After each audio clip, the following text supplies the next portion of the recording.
how do you find your opportunities? So looking at all of that information and it's in your head, it's there. It's like, okay, what do we do next? Yeah, so the trick here with opportunities is actually trying to spot what isn't there. Right. And spotting what isn't there is far harder than assessing what is there. Where are the gaps? Yeah, Sherlock Holmes. There's one of his mysteries. There's a murder that happens in a house, and they have no idea who did it. There's no clues. There's nothing until Sherlock Holmes figures out that the dog didn't bark that night that the murder happened. The dog didn't bark. And he's like, well, that's interesting. Right. So he's observed something that didn't happen, Happen. Yeah, and then okay. because the dog Good analogy, right, James. because the dog didn't bark, they're going, this must be somebody that the dog knew. So maybe it's a family member. And so that drastically lowered the pool of people they're looking at. So we're looking at those gaps. Okay. So what sort of gaps are you looking for then? I mean, I know we're trying to look for something that we don't know isn't there.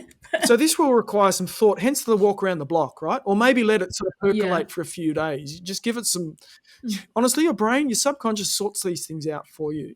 It'll form some opinions for you, so you don't rush it.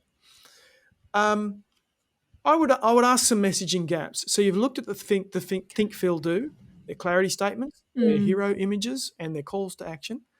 What isn't being said that should?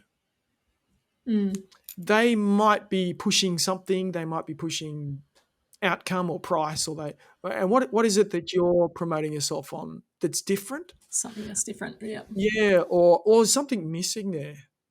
What's not being said? Promoting on values is always one that's interesting to me. Instead of talking about what is it, price, convenience, and quality, they're kind of the three major things. What if you talked about values? We're a values-based business. So you're just changing the narrative. And so that could be a gap. Yeah. That's an example. But you're going to have to use your own entrepreneurial intuition and creativity to spot what that will be. What that is. Yeah, absolutely. Now, I guess you move on, you just go through the grid then, right? So kind of. that's looking at the website. So then we looked at organic social and we looked at paid social and LinkedIn. So then there's gaps that sit within those areas as well. Yeah. So we might, like in terms of social, you might be looking for gaps, like who's posting, who's not posting. Yep. Who's advertising, who's not advertising, and how they're using LinkedIn. Yep. Are they active on LinkedIn? Are they not? Exactly. There's sort of those gaps there. With SEO, what are the gaps that we'd be trying to look for or identify there? Right. So sometimes in the search results, there's a bit of a hodgepodge. So we talk about transactional searches and informational searches. So if you type in the word, say, accountancy, you might get a definition of accountancy. That's information. You might get like studying accountancy. Yeah. Okay. That's an informational search. You might get a job in accountancy. That's an informational search. But if you type in accountant Chatswood, you should get accountants in Chatswood. So that's not informational anymore. That's transactional.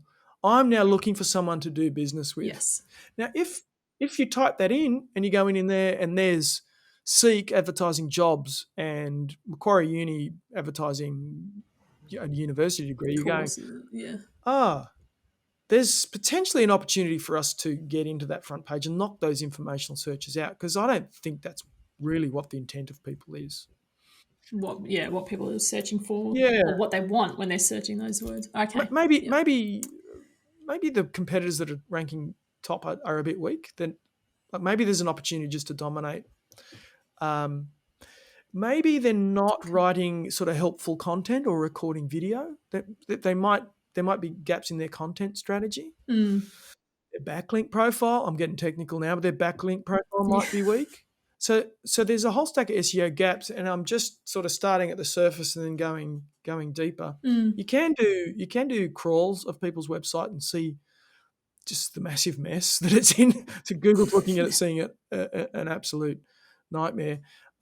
So you might present to Google a very clean site with no broken images, broken pages. Everything's good. So there's some SEO gaps. The next one to do with search is Google Ads gaps. And I guess our experience around Google Ads is that for the right business, it's an incredible lead generation tool. Yep. And for the wrong business, it's an incredible waste of money. So really you want to do a bit of research in Google Ads. The Google Ads keyword tool allows you to do projections. So you can go in and do that and then see, is that an opportunity? If no one's in there, maybe there's an opportunity. Or maybe no one's in there because it doesn't work and they've tried it before. There might be a reason. There might be a reason, yeah. Yeah. But I mean, every niche is going to be different. Absolutely. Now, following from those, we've gone through the grid, is then to kind of throw the doors open and go, well, what else? Yeah. Okay. Yeah. Is there an email marketing opportunity or an automation? Is there a video opportunity?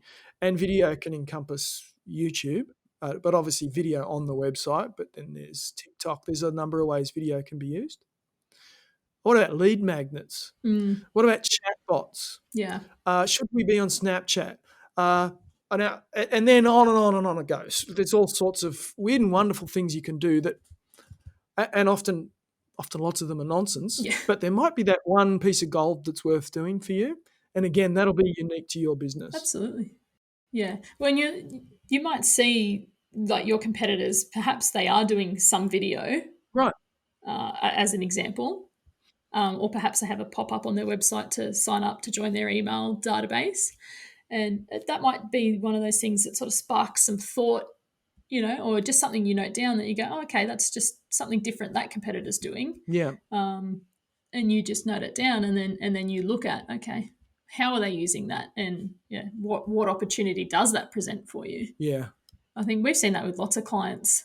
There's been different opportunities that have come up. So some for podcasting, some for chatbots, some for different videos, all sorts of things. That's actually like the opportunities part of this whole competitor analysis is actually the most exciting part.